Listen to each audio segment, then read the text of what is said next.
Voy a comenzar, o sea, voy a hablaros de cómo tratar la accesibilidad en Design System, básicamente. Mi nombre es Ramón Jimeno Aliaga, trabajo en Mercadona, concretamente en el equipo del Design System, y además soy cofundador junto a Clara Muñoz de la comunidad aquí en Valencia de Impulso UX. Entonces, tratar un Design System en 10 minutos es muy complicado y más en cuanto a accesibilidad, pero vamos a intentar hacerlo. Ya habréis visto muchas partes, muchos capítulos en LinkedIn, mejor dicho, de gente posteando Design Systems hechos en un par de horas, que abogan o que dicen tener una validación AA, AAA, básicamente porque tienen esos tokens de color para esas foundations con un ratio de contraste apto para dichas validaciones y ya está. O sea, pero todos sabemos, y es lo que quiero decir aquí con no quedarnos a superficie, que el color, igual que la tipografía, es el pilar, o sea, uno de los pilares, una de las bases para comenzar un design system, pero que no es lo único que tenemos que tener en cuenta. Entonces, como alguien que diseña un sistema de diseño, tenemos que tener en cuenta varias variables y por ello tenemos que tener en cuenta también la experiencia de a quién nos vamos a dirigir. Por eso es muy importante, primero, dirigirnos, o sea, pensar en nuestro usuario, que eso es una rata, ese usuario, porque él es el que nos va a contar la realidad. Luego el contexto, que es básicamente todo ese entorno caótico que puede rodear a nuestro usuario, que por cierto, Martín Baldassarre hace unos días compartió un post hablando justamente de esto del contexto, y estas dos variables son las que nos van a dar nuestro problema, o sea, aquella necesidad que nos va a dar juego al componente final que vamos a elaborar. ¿Y esto cómo se traduce?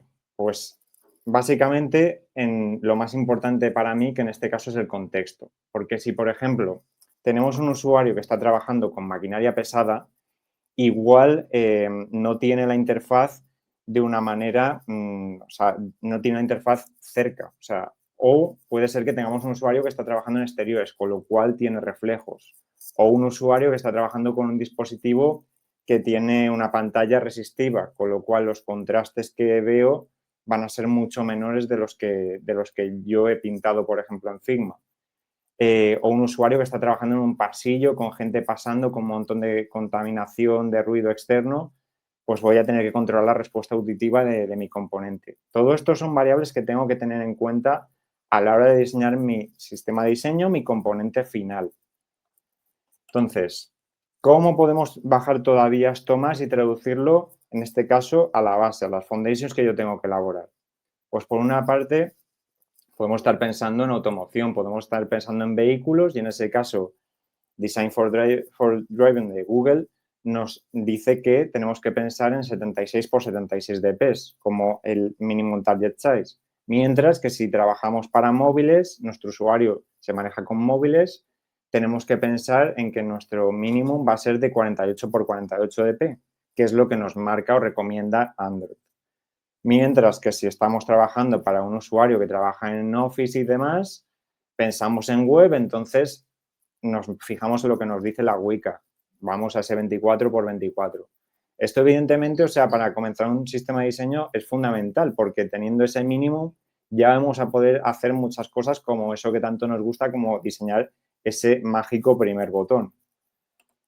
Entonces, extrapolando esto a los componentes, y en este caso lo he intentado hacer con algo bastante sintetizado, un snack bar, que es lo que vemos ahí abajo en negro, ¿cómo podemos transmitir los criterios a nuestros componentes finales?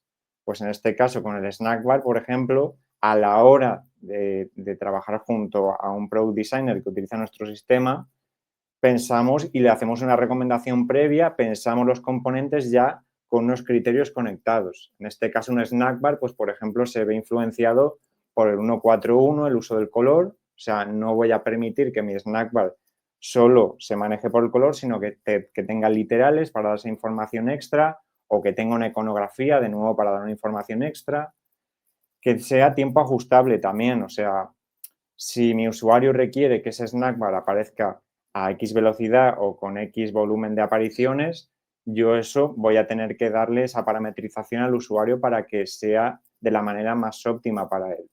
Luego, lo que hemos visto, el minimum target, el tamaño mínimo del objeto, en este caso, si tiene un botón, el snack bar, como es en este caso, vamos a pensar en ese área mínima. Y luego, prevención de errores. En este caso he puesto el AAA porque es el que abarca más en este caso, pero si estoy trabajando, por ejemplo, con formularios o validaciones, pues yo en mi documentación ya me ocuparé de que el criterio 336 sea el que recomienda a mi product designer que utilice ese snack bar para esos casos concretos. Luego, ¿qué tenemos que pensar también como diseñadores o en esa experiencia dentro de nuestro sistema de diseño? En el affordance. El affordance son esas pistas visuales que nos da un objeto de manera visual. En este caso, estamos hablando de en accesibilidad en entorno visual, que nos da de cómo podemos utilizarlo. Estas formas las he pintado yo con el mismo editor de las slides. O sea, pero todos sabemos identificar que ahí vemos un listado, que vemos un modal, que vemos un checkbox, un radio button, un select, un carrusel. O sea, eso nuestra cabeza ya lo extrapola y lo tiene ya interiorizado. Y al mismo tiempo tenemos, y de ahí el gráfico, tenemos que luchar contra la fijación funcional de nuestro usuario, que es esas limitaciones que nuestro cerebro se ve sesgado a la hora de utilizar algo. El ejemplo más sencillo es cuando utilizamos, cuando vemos una puerta, pues vamos a abrirla de la manilla o de la maneta y no con un pie o de un empujón, precisamente porque entendemos ya el comportamiento o el uso de ese objeto, en este caso, de nuestros componentes, de una manera. Y esto es importante entenderlo también porque cuando estamos trabajando con componentes customizados o ad hoc para nuestro sistema de diseño, hay que pensar en cómo nuestro usuario va a recibir esas formas, porque agilizaremos mucho la carga cognitiva. Y pasamos, porque he intentado sintetizarlo todo, a ese gran melón que es documentar. En documentar me he centrado sobre todo en la navegación. La navegación, o sea, he reunido estos 4 pilares porque no tenemos que enfocarnos solo en la navegación por teclado, tenemos que pensar en el mouse, táctil, voiceover, o sea, con voz, pero tenemos, o sea, hay muchísimas más, o sea, incluso ahí podemos hacer navegación con pulsadores, etcétera, etcétera, pero no nos tenemos que encorsetar solo a navegación con teclado, tenemos que explorar nuestro componente e ir más allá.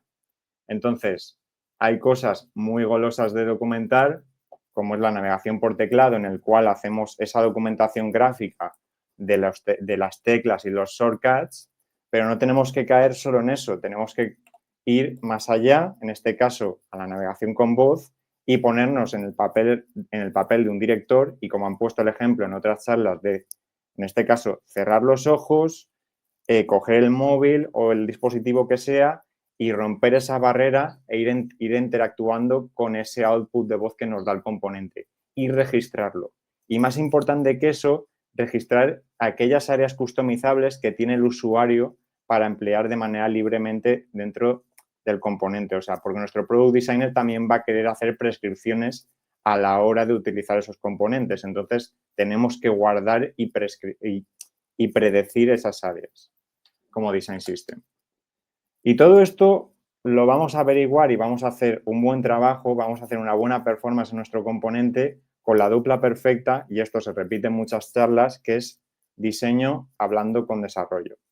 Porque aquí, o sea, por sintetizar, lo más importante en esto es que cuando estamos diseñando un componente o cuando estamos creando un design system, es mucho mejor que nosotros como diseñadores preguntemos a desarrollo y que sea mutuo, que ellos nos pregunten a nosotros, que sea el usuario final, sea de la índole que sea, el que se haga las preguntas. Esto es lo más importante. Mejor preguntarnos nosotros que se pregunte el usuario qué demonios tiene que hacer con nuestro componente.